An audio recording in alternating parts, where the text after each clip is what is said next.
امریکہ باضابطہ طور پر عالمی ادارے صحت سے علیحدہ ہوا۔ امریکی سینیٹر کی صدر ٹرمپ پر نکتہ چینی، بولے WHO سے خارج ہو کر انہوں نے امریکی شہریوں کی جان خطرے میں ڈال دی۔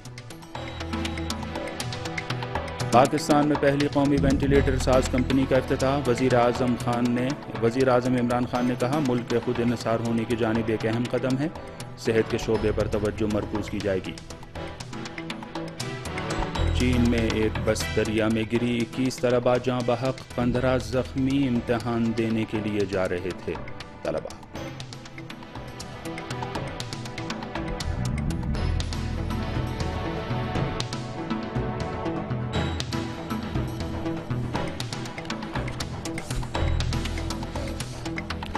بسم اللہ الرحمن الرحیم، السلام علیکم ناظرین۔ خبرنامے کے ساتھ امریکہ نے باضابطہ طور پر عالمی ادارے صحت کو خیر باد کہہ دیا۔ یہ خبر امریکی سینٹ میں خارجہ تعلقات کمیٹی کے رکن باب میننڈیز نے دی۔ فاسٹ نیوز کے مطابق سینیٹر باب میننڈیز نے اپنے ایک ٹویٹ میں لکھا کہ ڈونلڈ ٹرمپ نے کانگریس کے نام ایک پیغام بھیج کر یہ اعلان کر دیا ہے کہ امریکہ باضابطہ طور پر عالمی ادارے صحت WHO سے نکل چکا ہے۔ امریکی صدر کے اس اقدام پر باب میننڈیز نے سخت نکتہ چینی کرتے ہوئے لکھا کہ عالمی ادارے صحت کو خیر باد کہہ کر امریکی عوام کو تحفظ فراہم نہیں کیا جا سکتا اور اس طرح ان کی جان کو مزید خطرات لاحق ہو جائیں گے۔ امریکی صدر ڈونلڈ ٹرمپ نے مئی میں یہ اعلان کیا تھا کہ وہ WHO کے ساتھ اپنے ملک کا ناطہ توڑ لیں گے۔ کورونا وائرس کو مہار کرنے میں ناکامی کے بعد اندرون اور بیرون ملک شدید تنقیدوں کا سامنا کر رہے ڈونلڈ ٹرمپ نے عالمی ادارے صحت WHO پر یہ الزام عائد کیا تھا کہ اس نے کورونا وائرس کے تعلق سے ابتدائی معلومات و اطلاعات دنیا سے چھپائی ہیں اور اس معاملے میں اس نے چین کا بھرپور ساتھ دیا ہے۔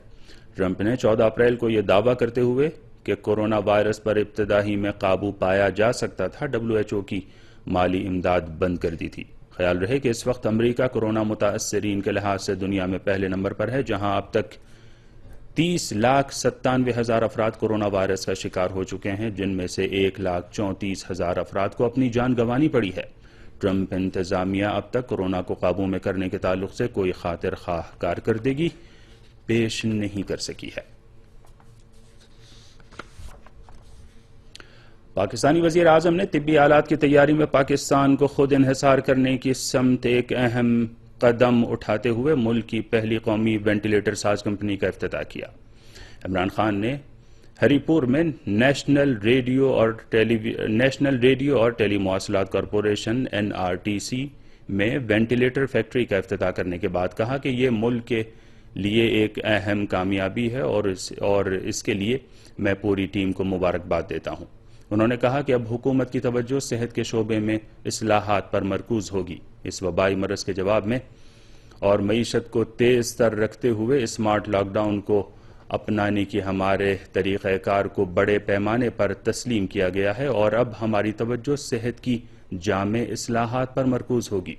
اس موقع پر وزیر سائنس و ٹیکنالوجی فواد چودھری، وزیر برائے توانائی عمر ایوب، وزیر اعظم کے فوکل پرسن برائے کووڈ-19 ڈاکٹر فیصل سلطان اور NDMA کے چیئرمین لیفٹیننٹ جنرل $1 بلین کے جو اکوپمنٹ ہے، میڈیکل اکوپمنٹ ہے، ہر سال برآمد کرتا ہے اور $1 بلین کا ہم سروس ایگریمنٹ کرتے ہیں جو اس اکوپمنٹ کو چلانے کے لیے جو کمپنیز کے ساتھ ہم کرتے ہیں۔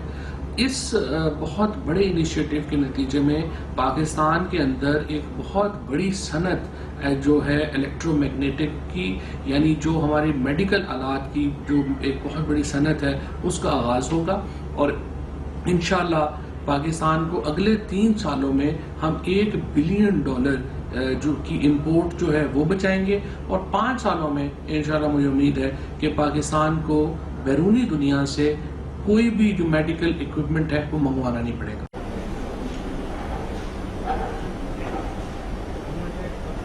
ابھی 12 ہم نے تیار کر لیے ہیں اور باقی ہماری جو پروڈکشن کیپیسٹی ہے وہ سنگل شفٹ میں 50 سے 100 کے قریب ہے ایک ہفتے میں، اور مہینے میں تقریباً ہم 300 350 سے لے کر 500 تک ڈپینڈنگ اپان دا آرڈر ہم اپنی کیپیسٹی کو بڑھا سکتے ہیں۔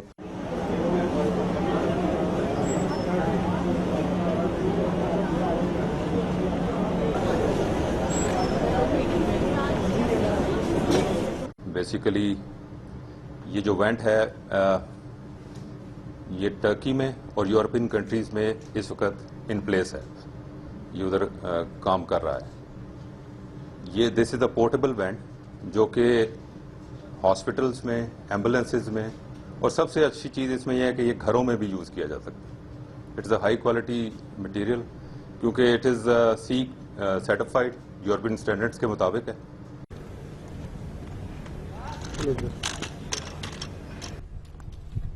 تو پھر سامنے آ گیا، تھوڑا پیچھے تو۔ چین میں ایک بس کے دریا میں گر جانے سے 21 طلباء کی موت ہو گئی۔ IRIB نیوز کے مطابق منگل کے روز چین کے صوبے گوئزہو میں ایک ایک بس دریائے ہونگ شان میں جا گری، جس کے باعث کم از کم 21 طلباء جاں بحق جبکہ 15 زخمی ہو گئے۔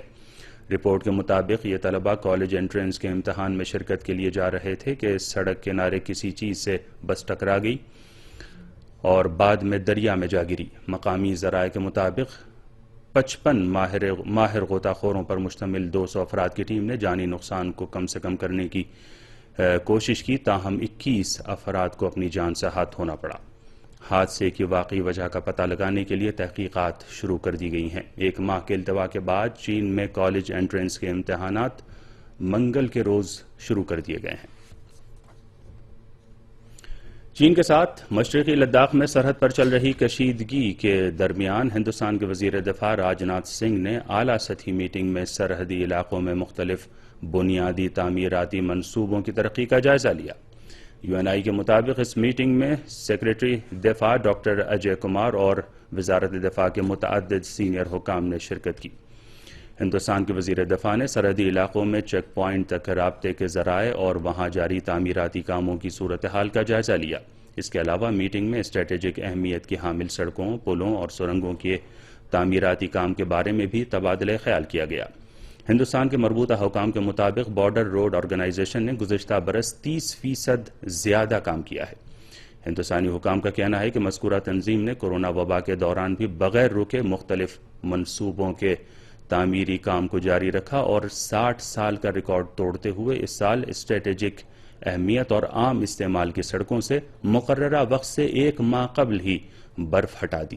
اس کے علاوہ بارڈر روڈ آرگنائزیشن نے جموں کشمیر، لداخ، ہماچل پردیش، اتراکھنڈ، سکم اور اروناچل پردیش میں 3965 کلومیٹر طویل 149 سڑکوں سے برف ہٹائی۔ اس سے چیک پوسٹ پر فوجیوں اور ساز و سامان کی نقل و حمل کو تیز رفتار بنانے میں کافی مدد ملی ہے۔ ہندوستان کے وزیر دفاع راج ناتھ سنگھ نے قومی سلامتی میں بارڈر روڈ آرگنائزیشن کے تعاون کی قدردانی کی۔ ایران کی وزارت خارجہ نے ایران و چین کے درمیان طے پانے والے جامع تعاون معاہدے پر دشمن کی قیاس آرائیوں کو مسترد کرتے ہوئے اسے ایک جھوٹا پروپیگنڈا قرار دیا۔ سید عباس موسوی نے ایران و چین کے درمیان تعاون دستاویزات کے خلاف غلط اور بے بنیاد پروپیگنڈے کی مذمت کرتے ہوئے ایک ٹویٹ میں لکھا کہ ایران اور چین کے مابین جامع تعاون منصوبہ مستقبل کو مد نظر رکھتے ہوئے واضح روڈ میپ کی ایک سند ہے، جس میں چین مستقبل قریب میں دنیا کی سب سے بڑی اقتصادی طاقت اور ایران مغربی ایشیا کی ایک بڑی طاقت کے عنوان سے آپس میں مل کر اپنے مشترکہ مقاصد کے حصول کے ساتھ ساتھ مغرب کی تسلط پسند طاقتوں کا ڈٹ کر مقابلہ کر سکتے ہیں۔ انہوں نے اسلامی جمہوریہ ایران اور چین کے درمیان 25 سالہ اسٹریٹجک اور جامع تعاون معاہدے کی نشاندہی کرتے ہوئے کہا کہ دونوں ممالک کے درمیان تعاون اسٹریٹجک جہد کا حامل ہے اور یہ ہمارے دوستوں کے ساتھ اسٹریٹجک تناظر میں کام کرتا ہے اور فطری بات ہے کہ دونوں ممالک کے دشمن اسٹریٹجک تعاون کے خلاف منفی ماحول پیدا کرنے کے لیے کوشش کر رہے ہیں، مگر یہ دستاویز قابل فخر ہے اور دو طرفہ اسٹریٹجک تعلقات کے مفاد میں ہے۔ سید عباس موسوی نے واضح کیا کہ ایران چین اسٹریٹجک معاہدے میں نہ تو ایرانی جزیروں کو چین کے حوالے کیا گیا ہے اور نہ ہی خطے میں چین کی فوجی موجودگی پر کوئی بات ہوئی ہے۔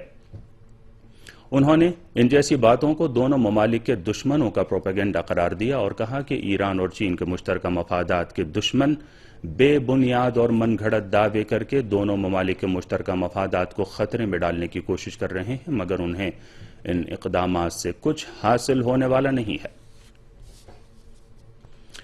افغانستان کے صدر نے ٹرانزٹ سرحدیں کھولے رکھنے پر ایران اور علاقے کے چند ملکوں کی قدردانی کی ہے۔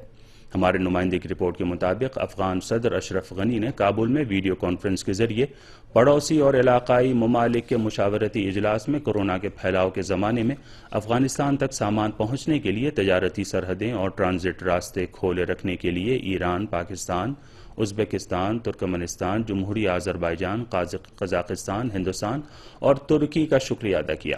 افغانستان کے صدر اشرف غنی نے کہا کہ اس اقدام کے باعث افغانستان کو کورونا کے دور میں بھی ابتدائی ضرورت کی چیزوں کی قلت نہیں ہوئی اور یہ ایک اچھے تجارتی تعاون کی مثال ہے۔ اشرف غنی نے کہا کہ ان کے ملک کے بحران کی راہ حل سیاسی عزم و مذاکرات ہیں۔ علاقے کے 20 پڑوسی ممالک کا مشاورتی اجلاس پیر کی شام ویڈیو کانفرنس کے ذریعے افغانستان کے دارالحکومت کابل میں منعقد ہوا۔